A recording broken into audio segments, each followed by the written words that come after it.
It's KSI on Sporting Icons. Okay, so for those of you who watch the KSI and the Misfits shows on DAZN, maybe you might be pleased to hear that they've just signed a 5-year deal with DAZN. I believe the deal is 6 fights per year. That's UK and the US, with 2 of those being pay-per-view. And I would imagine those 2 would be KSI.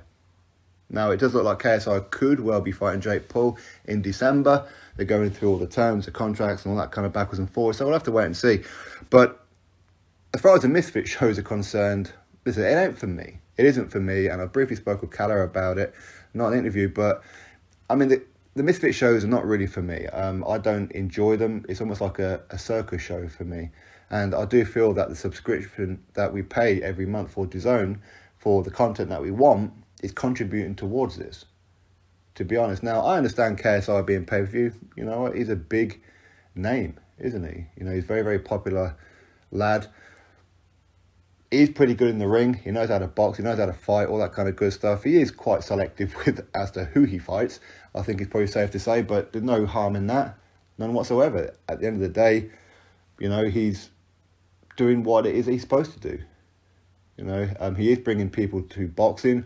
How many people who maybe get a subscription to watch the Misfit shows? I don't know who 99% of these people are, if I'm being honest. I don't really watch these kind of things, but quite clearly a lot of people do. Otherwise, DAZN would not have offered them a 5-year deal.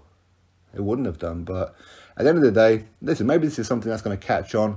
I don't particularly want to be seeing some of these grotty women doing the kind of things that they do on cameras and all that kind of stuff in the boxing ring. I don't really want to see that.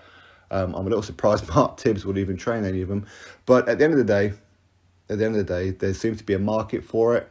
And if any of these people are DAZN subscribers because of that, obviously DAZN's going to be the winner. But hopefully some of them will then continue and actually watch proper boxing. That would be great. But again, that's always the sales pitch, as it was with Logan Paul versus KSI and all that kind of stuff, that, you know, you draw them in and then they stay for the proper boxing.